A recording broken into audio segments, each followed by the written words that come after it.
Hello everyone, welcome to my YouTube channel. स्वागत करता हूं आपके इस प्यारे से यूट्यूब चैनल जो प्लस न्यूज पर। तो देखिए, आज हम कक्षा 12वीं की सबसे महत्वपूर्ण टॉपिक रसायन विज्ञान के महत्वपूर्ण टॉपिक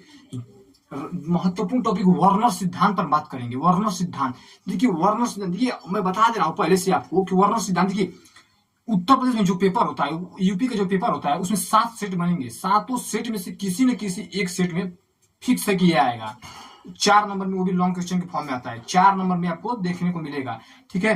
सातों सेट में से किसी न किसी एक सेट में हर साल पूछता है और पूछेगा भी। तो इतनी बात क्लियर है कि इंपॉर्टेंट टॉपिक है। कहीं से भी पढ़िए, ये मायने नहीं रखता है, आप कहीं से भी पढ़िए, लेकिन इस बात को याद रखिएगा कि इंपॉर्टेंट है, तो इसे आप हमेशा इसको पढ़ ही के जाइएगा। पेपर में जाइएगा तो पढ़ कर जाइएगा। जो इंपॉर्टेंट टॉपिक है मैं कराऊंगा, इसी चैनल पर कराऊंगा।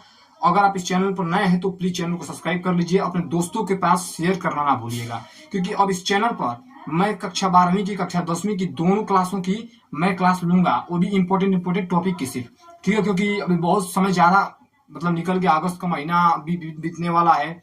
तो अगर मैं अगर शुरू से अगर पढ़ाना चलूँ तो शायद नहीं, कंप्लीट नहीं हो पाएगा, शायद कि कंप्लीट ही नहीं हो पाएगा, क्योंकि सिलेबस बहुत काफी बड़ा है। तो हर चैप्टर वाइज में सब इंपॉर्टेंट जो एकदम फिक्स है कि आता है, उसको हम कवर कर लेंगे ताकि हमारा काम चल जाएगा। देखिए, अधिकांश क्या होता है ना कि अधिकांश मतलब ये बच्चे पढ़ ही नहीं जाते हैं, इन सब चीजों को पढ़ ही नहीं जाते हैं। तो देखिए, कहीं से भी पढ़िए आप, लेकिन इन सब चीजों को पढ़ कर जाइए, क्योंकि आप पढ़ेंगे तो बोर्ड में आएगा तो आप कर पाएंगे, तभी कर पाएंगे आप। तो ठीक है, बिना देर के वीडियो को स्टार्ट करते हैं। देखिए, वर्नर सिद्धांत, आगे देखिए वर्नर सिद्धांत होता क्या है पहले वो समझ लीजिए। देखिए, वर्नर एक वैज्ञानिक है, ठीक है। वर्नर एक वैज्ञानिक है। देखिए, वर्नर सिद्धांत, देखिए 4 मार्क्स में हमेशा पूछे जाते हैं, इंपॉर्टेंट टॉपिक है, ये भी बता दे रहा हूँ। देखिए, वर्नर सिद्धांत सब, देखिए लिखा वर्नर के अनुसार किसी उप ससंयोजक यौगिक, देखिए अब उप ससंयोजक सवाल उठेगा कि उप ससंयोजक यौगिक किसे कहते हैं। देखिए मैं बता रहा हूँ, उप ससंयोजक यौगिक ना, जो अब देखिए 2 या 2 से सरल आयनों में टूटकर जल में टूट जाता है, अपनी पहचान को बनाए रखता है, उप ससंयोजक यौगिक या संकुल यौगिक कहलाता है। ध्यानपूर्वक समझिएगा, फिर से बता रहा हूँ।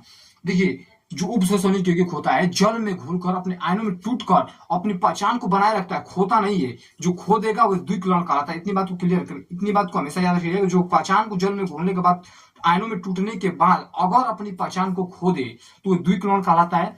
अगर वहीं उप ससंयोजक यौगिक की हम बात करते हैं, तो जो जल में घुलकर सरल आयनों में टूटता है लेकिन अपनी पहचान को बनाए रखता है। इतनी बात समझ में आई होगी। देखिए आगे बढ़ते हैं, इसमें क्या कहा है, देखिए वर्नर के अनुसार किसी उप ससंयोजक यौगिक में केंद्रीय धातु परमाणु 2 प्रकार की संयोजकता प्रदर्शित करता है। इतनी बात क्लियर है कि केंद्रीय धातु परमाणु 2 प्रकार की संयोजकता प्रदर्शित करता है। देखिए, वर्नर के अनुसार, वर्नर वैज्ञानिक थे, इन्होंने अपने सिद्धांतों के अनुसार ये दिए थे कि जो उप ससंयोजक यौगिक में केंद्रीय धातु परमाणु जो होता है, वो 2 प्रकार की संयोजकता व्यक्त करता है। पहला होता है प्राथमिक संयोजकता, दूसरा होता है द्वितीयक संयोजकता, ठीक है। इतनी बात के लिए देखिए आगे बढ़ते हैं। अब देखिए, उप ससंयोजक यौगिक देखिए पहचानने का मैं तरीका बता दे रहा हूँ। देखिए, उप ससंयोजक, देखिए पेपर मिले, अगर आपको यूपी बोर्ड की जो पेपर होता है, वो पेपर आप पेपर हॉल में बैठेंगे, पेपर आपको मिलेगा। अगर जहां आप देखिए बड़ा कोष्टक आपको देखने को मिल जाए, देखिए बड़े कोष्टक में अगर बड़ा कोष्टक, पेपर में कहीं भी बड़ा कोष्टक आपको दिख जाए, कहीं भी बड़ा कोष्टक दिख जाए, तो समझ जाइए कि उप ससंयोजक यौगिक चैप्टर से दिया हुआ है। इतनी बात क्लियर। कहीं भी पेपर में आपको देखने को मिल जाए तो आप समझ जाइएगा, एकदम तुरंत ही समझ जाइएगा कि उप ससंयोजक यौगिक चैप्टर से दिया हुआ है, ठीक है। तो आगे बढ़ते हैं। देखिए आगे क्या कहता है कि उप ससंयोजक यौगिक की केंद्रीय धातु परमाणु। अब समझिए केंद्रीय धातु परमाणु होता क्या, उसको समझ लीजिए। देखिए, केंद्रीय धातु परमाणु क्या होता है, देखिए ये देखिए मैंने एग्जांपल यहाँ पे लिखा है ना, यहाँ पे समझ लीजिए। देखिए, ये होता है केंद्रीय धातु परमाणु। देखिए, जो बड़ा कोष्टक होता है, बड़ा कोष्टक जो, उसको पूरे को हम संकुल भाग करते हैं, ठीक है। संकुल, देखिए पूरा ये जो है ना, ये वाला हिस्सा है, ये बड़ा वाला कोष्टक जो है, पूरे वाले हिस्से को संकुल भाग करते हैं। इतनी बात क्लियर। अब देखिए, संकुल भाग के अंदर जो संकुल यौगिक जो, उसके अंदर हम बात करते हैं, उप ससंयोजक यौगिक के अंदर हम जाते हैं। उप ससंयोजक यौगिक के भीतर छोटा कोष्टक में कभी भी, अगर छोटा कोष्टक में कभी भी आपको कुछ भी, मतलब इसमें NH3 दिख जाए, CN दिख जाए, C2O4 दिख जाए, H2O दिख जाए, कभी भी ये सब चीजें देखने को आपको मिलेगी, तो समझ जाइएगा कि देखिए वो लिगेंड है। फिर से समझिए, लिगेंड पहचानने का तरीका एक बार समझ लीजिए पहले, कि देखिए बड़ा कोष्टक दिख जाए, पहला स्टेप, बड़ा कोष्टक दिख जाए, बड़े कोष्टक के अंदर देखेंगे कि छोटा कोष्टक में जो भी लिखा होगा, अब कुछ भी लिखा हो, अब समझिएगा लिगेंड है, बात खत्म। 100 बात की एक बात कि छोटा कोष्टक में जो भी लिखा होगा वो लिगेंड होगा, बस इतनी बात क्लियर है। देखिए, केंद्रीय धातु परमाणु की मैं परिभाषा नहीं बताऊंगा अभी, ठीक है। केंद्रीय धातु परमाणु, देखिए वीडियो लॉन्ग हो जाएगा, परिभाषा अगर मैं सबका अगर बताने चाहूँ तो परिभाषा वीडियो ज्यादा लॉन्ग हो जाएगा, ठीक है, वीडियो ज्यादा लॉन्ग नहीं बनाना। देखिए सीयू जो है, सीयू जो देख रहे हैं आप, कोबाल्ट, सीयू से कोबाल्ट होता है, कोबाल्ट का संकेत सीयू होता है, ठीक है। तो जो सीयू देख रहे हैं आप, सीयू NH3 6 से पहले आया है, NH3 6 से पहले आया है। तो हमेशा इस बात को याद रखिएगा कि जब भी केंद्रीय धातु परमाणु, कोई भी पूछे कि केंद्रीय धातु परमाणु आखिर होता क्या है, तो देखिए पूछे तो आपको याद भाई परिभाषा तो बतानी ही पड़ेगी। अगर आपको भाई पहचानने का तरीका बता देना हूँ कि देखिए बड़े कोष्टक के अंदर छोटे कोष्टक के आगे हमेशा, छोटे कोष्टक के आगे हमेशा दिख जाए केंद्रीय धातु परमाणु, एकदम एकदम बिना देखे बताइएगा, किसी को भी बता सकते हैं आप ऐसे। अगर ओरली बताना होगा कि मौखिक आपको मुंह से बताना होगा तो आप ऐसे बता सकते हैं कि देखिए छोटे कोष्टक के, छोटा वाला कोष्टक, देखिए छोटे वाले कोष्टक के, छोटे वाले कोष्टक के बाहर वाला हिस्सा जो बाहर होता है ना, जो जस्ट उसके जस्ट बगल में बाहर होता है, उसको हम लोग कहते हैं केंद्रीय धातु परमाणु, सेंट्रल मेटल एटम कहते हैं उसको, ठीक है। इतनी बात क्लियर। देखिए आगे बढ़ते हैं। देखिए अब क्या लिखा है इन्होंने कि केंद्रीय धातु परमाणु दो प्रकार की संयोजकता व्यक्त करता है, ठीक है, दो प्रकार की संयोजकता व्यक्त करता है। देखिए वर्णन के अनुसार इन्होंने बता दिए थे।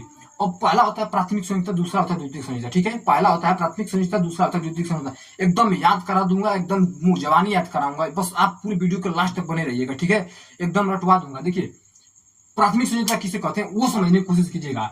यह ऋणाणु दोषण, देखिए इतना बस लिखिएगा, काम चल जाएगा, एकदम 100% लिख दे रहा हूँ, काम चल जाएगा आपका, इससे आउट नहीं, आपका इतना लिख देंगे आपका बोर्ड में काम चल जाएगा, ठीक है। देखिए यह ऋणाणु द्वारा संतुष्ट होती है। अब समझिएगा कि ऋणाणु द्वारा संतुष्ट कैसे होती है। ऋणायन, अब देखिए ऋणायन आपको पता होना चाहिए कि देखिए थोड़ी बहुत तो काम जानकारी आपको होनी चाहिए कि देखिए जैसे के होता है तो के पर प्लस होता है, इसकी संयोजकता +1 होती है, ठीक है, +1 होती है। सीए होता है तो सीए पर हम लोग जानते हैं कि +2 संयोजकता होती है, ठीक है। सीएल की अगर बात कर लेते हैं तो सीएल पर -1 होती है, ठीक है।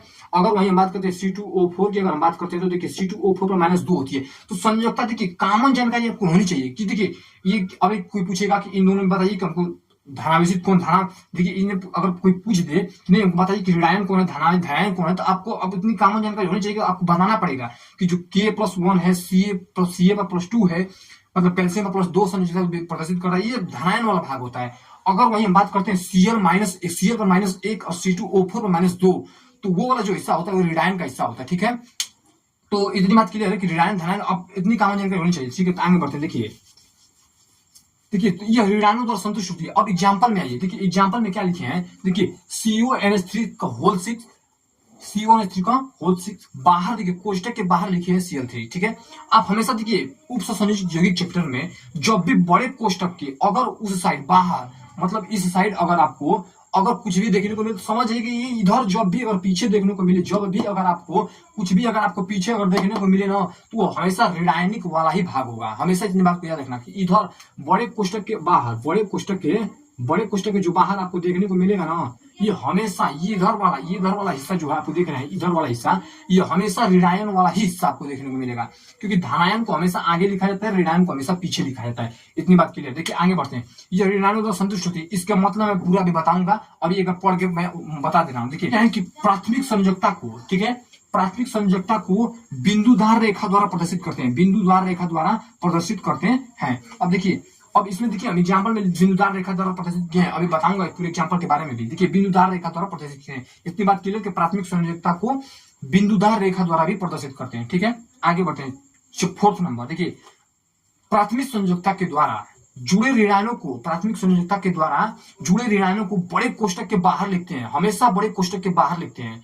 इतनी बात क्लियर है कि देखिए मैं पहले बताया हूं कि बड़ा कोष्टक के अगर बाहर उस साइड कुछ भी दिख जाए वो ऋणायन वाला ही हिस्सा होगा, ठीक है। तो यहाँ पे लिखा भी गया, देखिए उन्होंने बताया था, वर्णन के अनुसार यह भी बताया गया कि प्राथमिक संयोजकता के द्वारा जुड़े ऋणायनों को बड़े कोष्टक के बाहर लिखते हैं, देखिए बाहर लिखते हैं, ठीक है। आगे बढ़ते, देखिए प्राकृतिक दिशाहीन होने के कारण, देखिए प्राकृतिक दिशाहीन होने के कारण ज्यामितीय आकृति से कोई संबंध नहीं रखता है। प्राथमिक संयोजकता, फिर से समझिए, प्राथमिक संयोजकता होती क्या है, फिर से समझ लीजिए बात। प्राथमिक संयोजकता का 5वां पॉइंट समझिए, प्राकृतिक दिशाहीन होने के कारण, प्राकृतिक दिशाहीन होने के कारण ये ज्यामितीय आकृति, मतलब आकृति, जो ज्यामितीय आकृति बनेगी इस उपसंयोजक यौगिक का जो आकृति बनेगा उससे कोई संबंध नहीं रखता है। ये प्राथमिक संयोजकता 5वां पॉइंट यही कहता है कि प्राथमिक संयोजकता जो है, प्राथमिक संयोजकता प्राकृतिक दिशाहीन होने के कारण, इसकी प्राकृतिक दिशाहीन होने के कारण ज्यामितीय आकृति से कोई संबंध नहीं रखता है, कोई मेल नहीं रखता है, ठीक है। तो इतनी, आई होप कि इतनी बात तो आपको समझ में आ गई होगी। देखिए आप इतना लिखिएगा, आपका इतने से काम चल जाएगा, ठीक है। ज्यादा मतलब आप ओवर ज्यादा मत लिखिएगा, ठीक है। आप चाहेंगे इसमें और भी बढ़ा सकते हैं पॉइंट, 2-4 पॉइंट और बढ़ा सकते हैं। देखिए आप पॉइंट यहाँ पे दीजिए या आप स्टार द्वारा दिखा सकते हैं, आप वही मतलब पॉइंट वाइज दिखा सकते हैं। आप एक ही मिक्सचर भी लिख सकते हैं, इन सब चीजों को 2 लाइनों में मिक्सचर बना के जोड़कर लिख सकते हैं, कोई दिक्कत नहीं है। तथा और लाकर बीच बीच में जोड़ जोड़कर लिख सकते हैं, कोई दिक्कत नहीं है। देखिए और समझिएगा, एग्जाम्पल बात करते हैं। इतनी बात समझ में आ गई होगी कि प्राथमिक संयोजकता किसे कहते हैं, कि प्राथमिक संयोजकता के वर्णन में किस प्रकार उन्होंने व्यक्त किए थे। प्राथमिक संयोजकता फिर से बता दे रहा हूँ, जल्दी बता दे रहा हूँ। देखिए ये ऋणाणु द्वारा संतुष्ट होती है, पहला पॉइंट लिख देंगे, ये ऋणाणु द्वारा संतुष्ट होती है। दूसरा, ये विलयन में आयनित नहीं होती है, ये विलयन में आयनित नहीं होती। तीसरा पॉइंट लिख दीजिएगा कि ये प्राथमिक संयोजकता को बिंदुदार रेखा द्वारा प्रदर्शित किया जाता है, इतनी बात लिख दीजिएगा। ठीक है, फिर चौथा पॉइंट लिख दीजिएगा, प्राथमिक संयोजकता के द्वारा जुड़े ऋणाणु को, प्राथमिक संयोजकता के द्वारा जुड़े ऋणायनों को बड़े कोष्ठक के बाहर लिखते हैं, इतनी बात क्लियर, बड़े कोष्ठक के बाहर लिखते हैं। देखिए अब पांचवा पॉइंट लिख दीजिएगा, प्राकृतिक दिशाहीन होने के कारण, प्राकृतिक दिशाहीन होने के कारण ज्यामितीय आकृति से कोई संबंध नहीं रखता है, इसकी जो आकृति बनती है उससे कोई संबंध नहीं रखता है। देखिए ज्यामितीय आकृति से कोई संबंध नहीं रखता है, ठीक है। अभी बता रहा हूँ यहाँ पर, देखिए अब एग्जाम्पल समझ लीजिए थोड़ा सा। देखिए कोबाल्ट है NH3 का होल 6 Cl3 है, ठीक है, इतनी बात समझ में आ गई। एग्जाम्पल मैंने देखा, एग्जाम्पल बता रहा हूँ, देखिएगा। अब देखिए वर्णन जो बताया था, ये देखिए ये बात हमें बाद में पता चली, वर्णन ने बताया था जो वर्णन, देखिए वर्णन सबसे पहले उपसंयोजक यौगिकों को ऐसे लिखना बताया था। देखिए उन्होंने ऐसे लिखना बताया था, देखिए मैंने लिखा वर्णन दे दिया, वर्णन ने ऐसे दिया था, क्योंकि इसी चीज को वर्णन ने सबसे पहले, ये तो बात हमें बाद में पता चली कि नहीं उपसंयोजक यौगिक कुछ दूसरे वैज्ञानिक भी आए। वो देखिए वो वैज्ञानिक का नाम अभी हम नहीं जानेंगे, वो बीएससी में मिलता है आपको, बीएससी में से अपर क्लासेस में आपको मिलेगा कि नहीं। और वर्णन के बाद कौन से वैज्ञानिक है कि उपसंयोजक यौगिक को ऐसे बनाकर दे दिए, ठीक है। वो आपको नेक्स्ट क्लास में, अगली क्लास में अगर 12 के बाद हम जाएंगे तो वो क्लास में आपको सीखने को मिलेगी। देखिए जो वर्णन ने दिया था वो समझिएगा, वर्णन ने इस प्रकार कुछ दिया था कि देखिए CO को ऐसे लिखा था into Cl3, देखिए जो Cl3 है ना उनको बीच में रखा था, और NH3 का होल 6 है उसके आगे, देखिए NH3 कितना है 6 है, तो उन्होंने 6 NH3 लिखा था, ठीक है। तो वर्णन ने इस प्रकार दिया था, ये बात हमें बाद में पता चली, ठीक है, ये बाद में हमें पता चला कि नहीं उपसंयोजक यौगिक को ऐसे लिखना है, ठीक है, ये बाद में हमें बात पता चली। तो देखिए अब इन्होंने थोड़ा सा ज्यामितीय आकृति पे बात चर्चा कर रहे थे। देखिए ज्यामितीय आकृति मैंने बनाया कैसे उसको समझिए। देखिए CO है बीच में, केंद्रीय धातु परमाणु, केंद्रीय धातु परमाणु को हमेशा, देखिए केंद्रीय धातु परमाणु को हमेशा बीच में रखेंगे। CO हो गया, देखिए CO हो गया। अब समझिएगा CO, देखिए NH3 का होल 6, NH3 का होल 6 जो दिया है ना, देखिए NH3 को मतलब NH3 जो है 6, तो 6 जो उपसंयोजक बंध बनाएगा कोबाल्ट के साथ बनाएगा, कोबाल्ट के साथ बनाएगा। देखिए तो 6 उपसंयोजक बंध बनाया, देखिए मैंने वही इसको ऐसे दिखाया। देखिए 3 3 6 NH3 है यहाँ पे, देखिए सब पे NH3 रहेगा, ठीक है, सब पे NH3 रहेगा। वही चीज यहाँ पे देखिए लिखा है, देखिए गिनिए 1 2 3 4 5 6, डॉट डॉट जो बना है उसको मत गिनिए, जो देखिए ये ज्यादा जो डार्क है उसको गिनिए। 1 2 3 4 5 6, 6 कितने हैं NH3 है, इतनी बात क्लियर। देखिए अब आगे बढ़ते हैं, 6 NH3 हो गया। अब Cl3 की बात करते हैं, 3 Cl है। यहाँ पे देखिए ये तीसरा लाइन यही प्रदर्शित कर रहा है कि प्राथमिक संयोजकता को बिंदुदार रेखा द्वारा प्रदर्शित करते हैं। अब देखिए बिंदुदार रेखा Cl3 जो है, Cl3 की चर्चा करते हैं। देखिए Cl3 को मैंने कैसे लिखा है, देखिए Cl3 को डाट डाट करके लिखा है। अब जहां हम बात कर लेते हैं, जहां जो Cl3 जो है यही ऋणायन वाला हिस्सा जो है, इसी को हम प्राथमिक संयोजकता बोलते हैं, ठीक है। अब इतनी बात तो समझ में आ गई होगी कि प्राथमिक संयोजकता किसे कहते हैं। देखिए प्राथमिक संयोजकता हम जहां ये जो Cl3 जो है ना, देखिए Cl3 जो है यही Cl3 को हम प्राथमिक संयोजकता कर रहे हैं, ठीक है। Cl3 जो लिख रहे हैं यहाँ पे इसी को प्राथमिक संयोजकता, क्योंकि डाट डाट बिंदु द्वारा इसको प्रति। अब देखिए डाट डाट बिंदु आप कहीं भी लगा सकते हैं, ये अपने मन से लगाया जाता है। ये देखिए मैंने लिखा है ना कि प्राकृतिक दिशाहीन होने के कारण, इसकी प्राकृतिक दिशाहीन होती है, इसी के कारण ज्यामितीय आकृति से कोई संबंध नहीं रखता है, इतनी बात क्लियर। तो देखिए प्राकृतिक दिशाहीन होती है, तो Cl3 जो है इसकी प्राकृतिक दिशाहीन होने के कारण इसको हम कहीं भी लगा सकते हैं। जैसे Cl3 को यहाँ देखिए ऐसे डॉट डॉट किए हैं, फिर नीचे डॉट डॉट किए, ऐसे किए हैं। आपकी इच्छा करे तो आप यहाँ से न करके डॉट डॉट यहाँ से न करके आप देखिए इस वाले डॉट डॉट को हटाकर, चाहे इस वाले डॉट डॉट को हटाकर आप कहीं भी लगा सकते हैं। देखिए यहाँ से डॉट डॉट कर सकते हैं, यहाँ से डॉट डॉट कर सकते हैं, बीच से डॉट डॉट कर सकते हैं, यहाँ से कर सकते हैं, बढ़ा सकते हैं इधर का। लेकिन हमेशा याद रखें कि 3 है तो 3 ही बनाना है। आप कहीं पूरी की पूरी आकृति में आप कहीं, क्योंकि संबंध नहीं रखता है ज्यामिति, जो प्राथमिक संयोजकता जो होती है, जो रासायनिक भाग होता है, जो बड़े कोष्ठक को बाहर लेते हैं, वो संबंध ही नहीं रखता आकृति से, तो वो कहीं भी आप बना सकते हैं। इसकी प्राकृतिक दिशाहीन होती है, तो आप कहीं भी इसको रख सकते हैं। देखिए आप यहाँ भी लगा सकते हैं, यहाँ भी कहीं भी आप लगा सकते हैं। अब उससे आप पूरा स्वतंत्र है। आप उस हमको ऐसा अच्छा लगा तो मैंने बता दिया आपको, ठीक है। तो ठीक है, इतनी बात क्लियर है। अगर आपको कोई भी दिक्कत होगी तो कमेंट बॉक्स में आप कमेंट कर दीजिएगा, मतलब यहाँ दिक्कत समझ में नहीं आया रिस्पॉन्स आपका दे दूंगा, ठीक है। तो आप स्क्रीनशॉट लेना अगर चाहते हैं तो स्क्रीनशॉट लेकर, और नोट करना चाहते हैं तो नोट कर लीजिएगा, जो पढ़े नहीं है लिख लीजिएगा, और जो पढ़ नहीं थोड़ा समझ लीजिएगा, ठीक है। तो मैं हट जा रहा हूँ, अभी आप स्क्रीनशॉट ले लीजिएगा, ठीक है। मैं हट जा रहा हूँ, स्क्रीनशॉट ले लीजिए आप।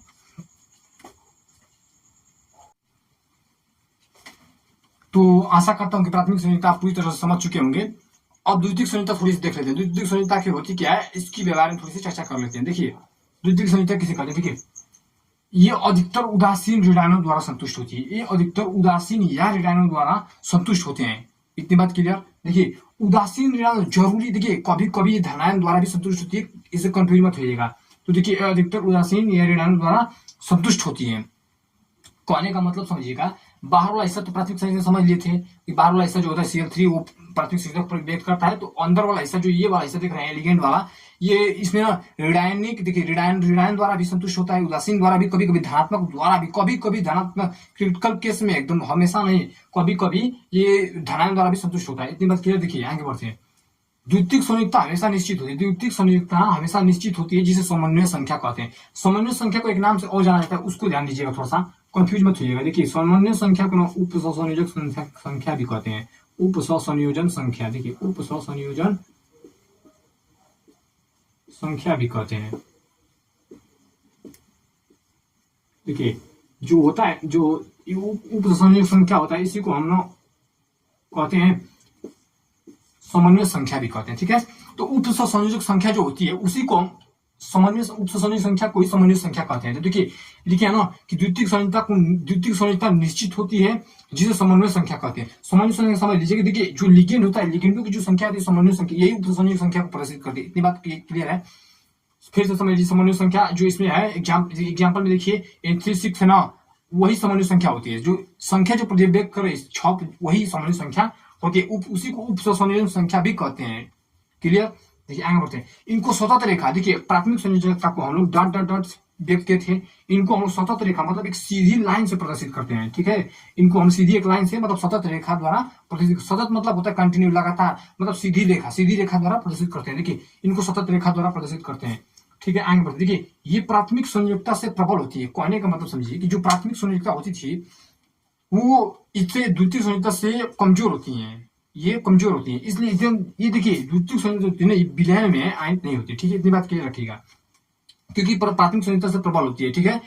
अब समझिएगा थोड़ा सा, यहाँ पे देखिएगा, प्राकृतिक दिशा एक दिशात्मक होने के कारण, और उसमें क्या था, प्राकृतिक दिशाहीन था और दिशात्मक था। इसमें क्या है, प्राकृतिक दिशात्मक होने के कारण यौगिक की ज्यामितीय आकृति से संबंध रखता है। इनको बड़े कोष्ठक के भीतर रखते हैं। प्राथमिक संयोजकता बड़े कोष्ठक के बाहर रखते थे, इनको बड़े कोष्ठक के भीतर रखते हैं। प्राकृतिक उसमें अदिशात्मक होती थी, मतलब दिशाहीन होती थी, इसमें दिशात्मक होती है, होने के कारण ये यौगिक ज्यामितीय आकृति से संबंध रखता है। अब समझते हैं एग्जाम्पल।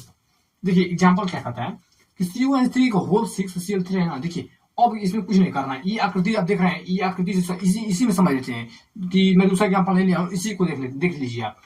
देखिए मैंने बताया था प्राथमिक संयोजकता, आप प्राथमिक संयोजकता ये डॉट डॉट डॉट देख रहे हैं, ये प्राथमिक संयोजकता होती है, ठीक है ना। अब इसमें क्या है ना कि इसको सतत रेखा द्वारा प्रदर्शित करते हैं। देखिए सतत रेखा इसमें आपको कहाँ दिख रहा है, देखिए सतत रेखा मतलब आपको ऐसा आपको कहाँ दिख रहा है, लगातार बीच में टूट ना रहा, ऐसा टूट ना रहा हो, ठीक है, डॉट डॉट ना हो रहा हो। देखिए लगातार इसमें ये दिख रहा है, ये जो NH3 देख रहे हैं आप, ये लगातार दिख रहा है आपको ना। तो ये जो है ये द्वितीय संयोजकता व्यक्त करती है। तो लिख लीजिएगा जहां पे कि देखिए जहां NH3 जो है, NH3 का होल 6 द्वितीयक संयोजकता व्यक्त करती है, द्वितीयक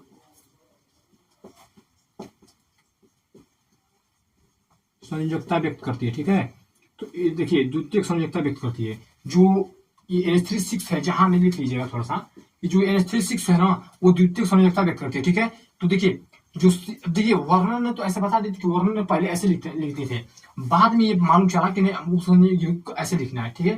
तो देखिए डॉट डॉट जब भी कोई पूछे तो आप बता दीजिएगा, जो डॉट डॉट है वो प्राथमिक संयोजकता को प्रदर्शित करता है, जो सतत रेखा है वो द्वितीयक संयोजकता को प्रदर्शित करता है। बस वर्णन ने यही बताए थे और यही आपको पेपर में लिखना है। बस 5-6 पॉइंट इसमें लिखिएगा, 5-6 पॉइंट उसमें लिखिएगा, आप इसका काम चल जाएगा, ठीक है। तो आशा करता हूँ कि आपको वीडियो बहुत ही पसंद आया होगा और पूरा आपको टॉपिक समझ में आ गया होगा।